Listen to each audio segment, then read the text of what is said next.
Hey everyone, this is Nick, and today we're gonna take a trip down memory lane, except it's not my memory because I was not using Linux when GNOME 1 first appeared. I started in 2006 with Ubuntu and so GNOME 2. But I thought it would be interesting to take a look at what GNOME 1 offered in its first iterations and how well GNOME progressed with GNOME 2 and 3, or if it actually regressed in terms of the features it offers. But first, this message from our sponsor Proton VPN.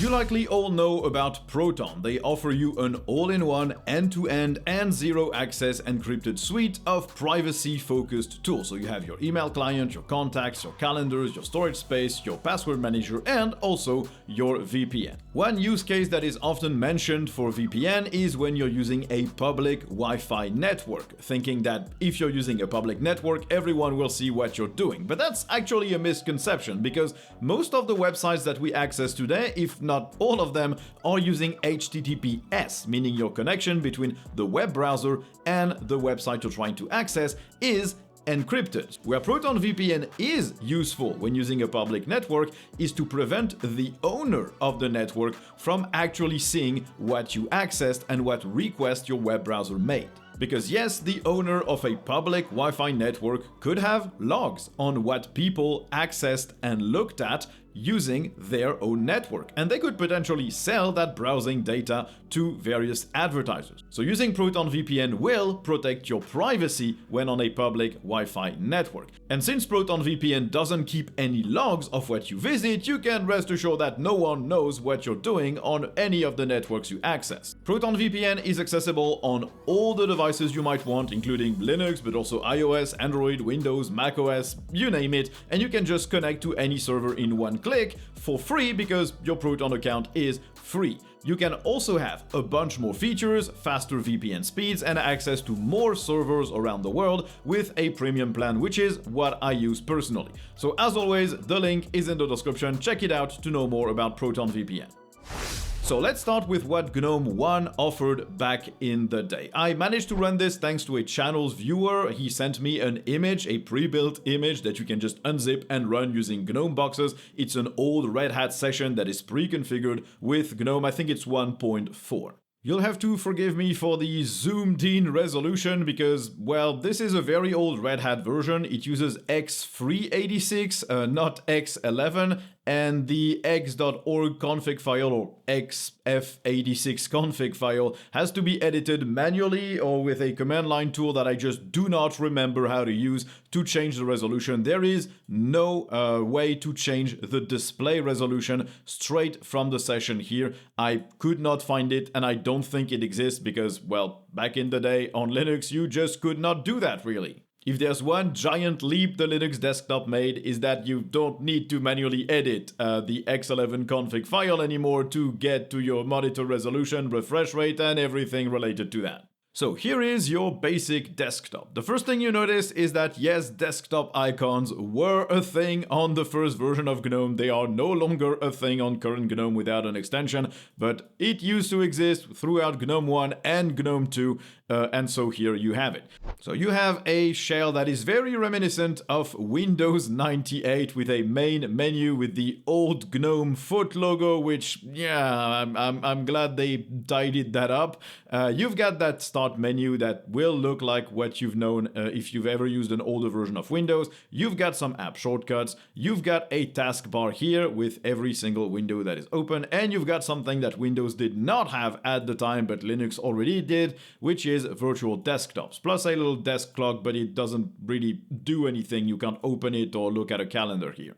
Now, GNOME was relatively customizable in terms of the shell. You had that default panel, but you could absolutely create a new panel. For example, they had some preset stuff, like this menu panel, which sort of prefigured what GNOME 2 would do later, because you had that Programs menu, which is the Applications menu of GNOME 2. You've got Favorites, which is basically your Places menu, except this is for specific applications, not for specific places on your disk.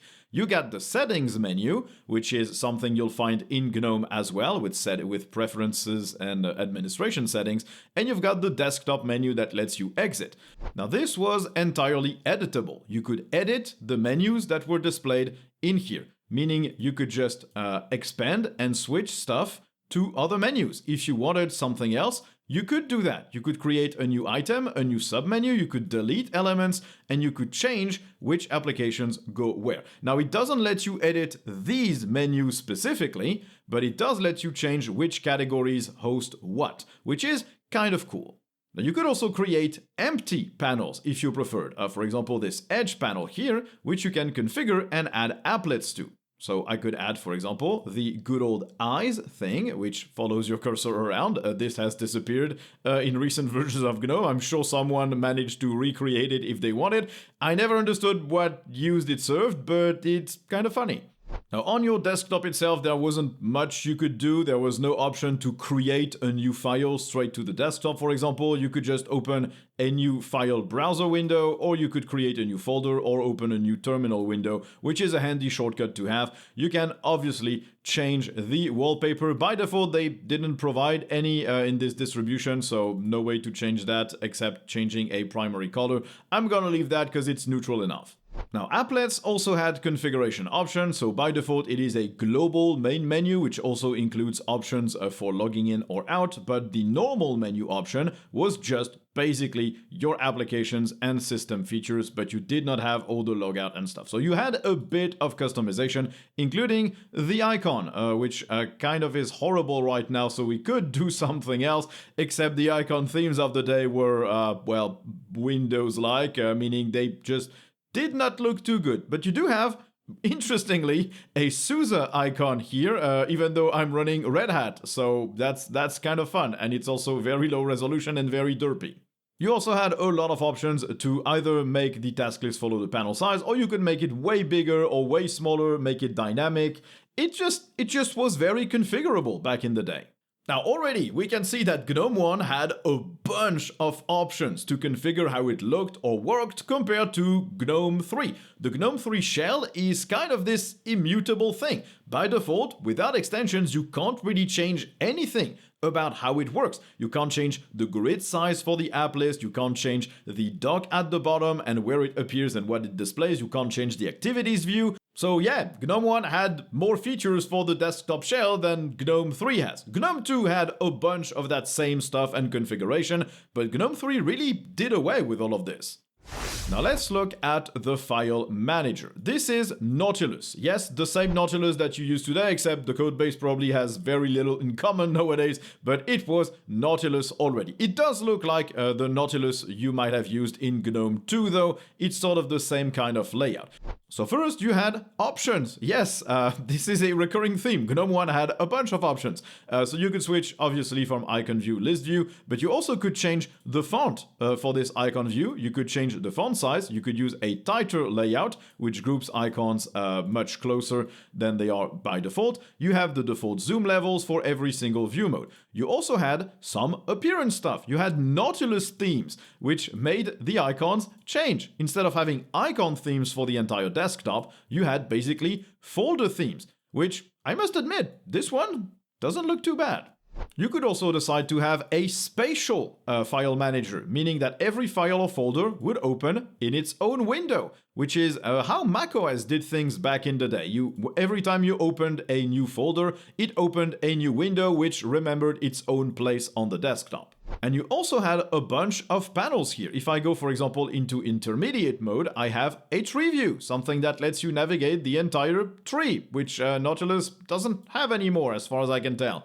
You also had a news panel where you could add RSS sites, you could take notes on various folders, you had your file history here, and you even had a little help panel for the manual of Nautilus. You also had access to bookmarks, including websites. If you weren't using computers in that era, this was the very beginnings of the internet for everyone, and no one had really figured out that you needed a specific web browser to browse the internet, and so even on Windows, the file manager could just open URLs, and various Linux desktops and other operating systems back in the day also did that. The file manager was just a browser for URLs for your file system, but also for URLs for the entire internet. Now, of course, for your web browser, most distros shipped with Mozilla. Mozilla being not Firefox, just Mozilla. This was your web browser. It was a pretty complete thing. I never used it myself because when I started having access to the internet, it was already back in the IE6 days and the first version of Firefox, not Mozilla. But this feels like a competent browser for the day. It has all the features that you might expect, except maybe tabs. You didn't have tabs back in those days. Now, the terminal is pretty identical to what you might use today, basically, apart from the older 98 look. This is absolutely functional in terms of terminal use. You have your colors, you have your themes, you have your general options. It just works as you would expect, except here again, no tabs, because no one really had figured out that tabs were a thing on applications.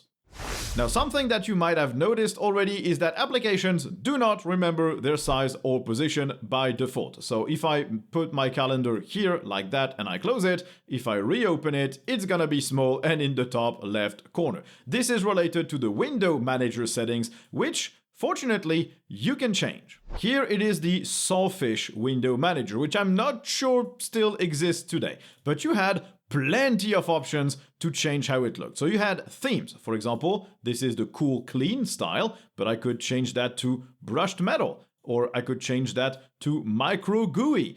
Basically, you had window manager themes, which were nice. GNOME does not have that anymore because it doesn't really have title bars anymore. Another option where the older versions of GNOME had just way more options. First, you weren't really stuck with one window manager, you could just use the one you wanted and get access to its settings. And second, you could change how things looked. This was kept in GNOME 2, but disappeared in GNOME 3 as it moved to client-side decoration, meaning you didn't really have title bars, you had header bars. Now, of course, these aren't GNOME settings, these are the window manager settings, so it's not like it's GNOME being super configurable, it's just that GNOME gave you more flexibility.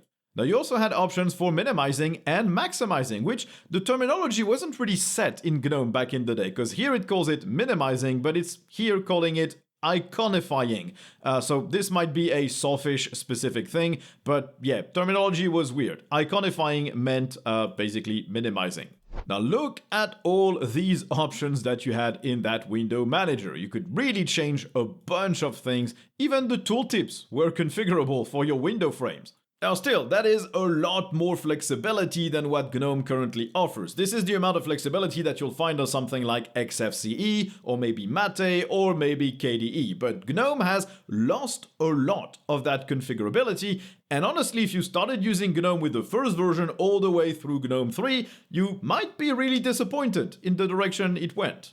Now, in terms of applications, this calendar app is not too bad. You have all the options that you'd expect with a summary of the meeting and all the options and settings that you could set for an appointment with a day, week, month, and year view, which is nice.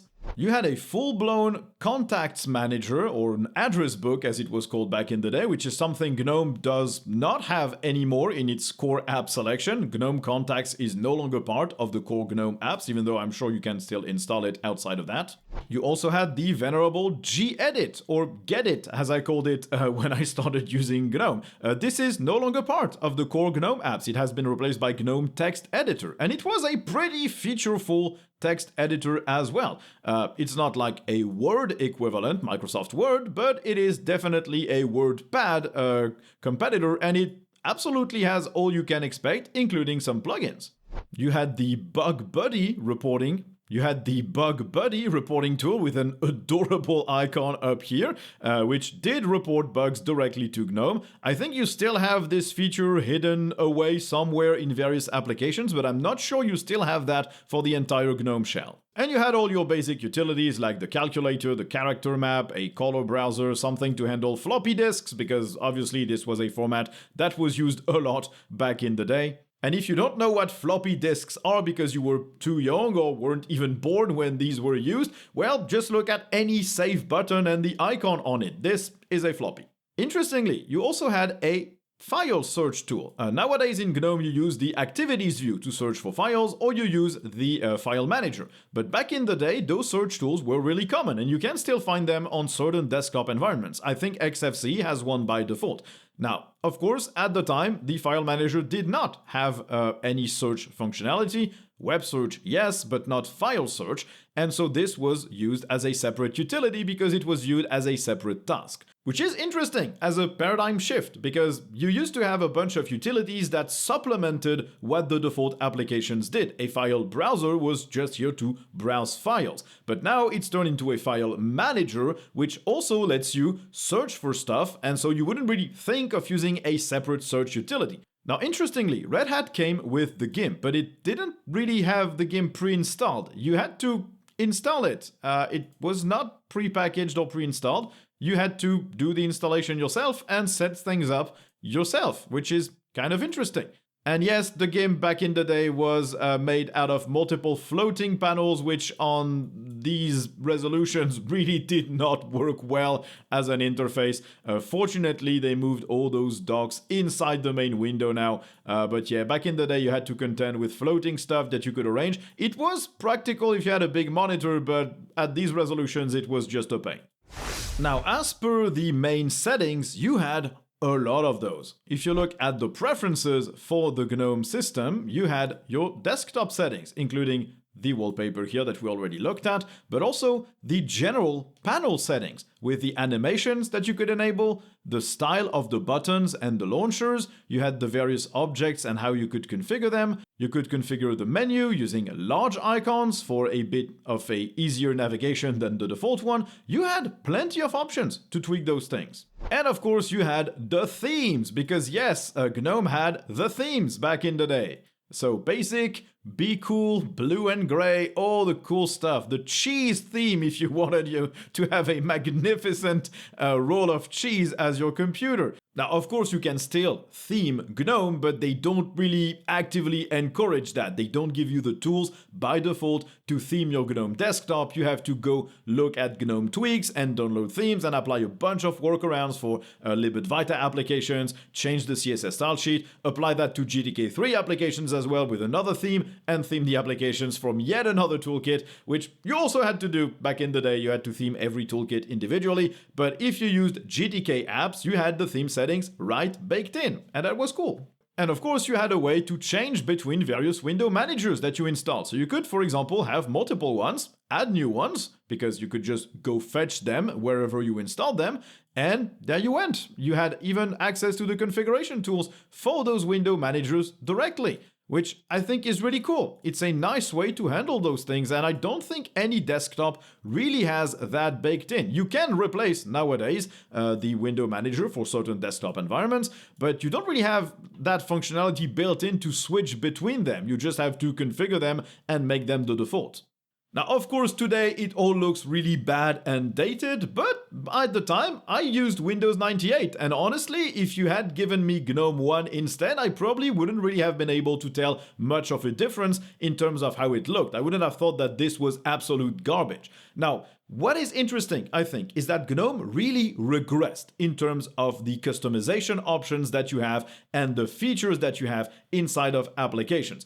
GNOME 2 kept most of that customization from GNOME 1. I distinctly remember having a lot of options to tweak how things worked and looked, but GNOME 3 really removed a lot of that. And I hadn't really looked at that transition from GNOME 2 to GNOME 3 because me personally, when GNOME 2 ended, I moved to Unity on Ubuntu, which was a different thing. So I didn't suffer that trauma of going from a super customizable desktop to something that really had basically no options at all. And now I do understand better why people were so upset and are still upset about GNOME about like 10 or 12 years later.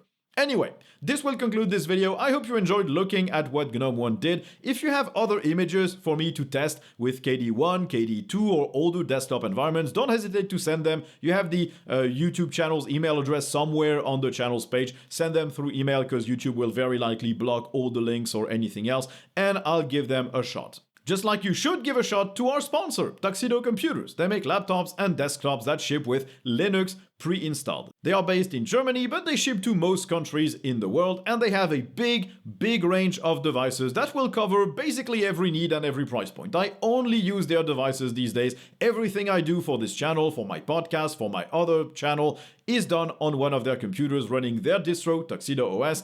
Everything I do for gaming is done on one of their computers, the Tuxedo Cube, which I run Nobara on, so you will find something that suits your needs, and you have plenty of customization options for the hardware inside, the keyboard layout of the laptops, even the logo you want engraved on the lid of your laptop. So click the link in the description and check out Tuxedo Computers. They've been sponsoring the channel for more than 3 years, and there's a good reason. They're awesome.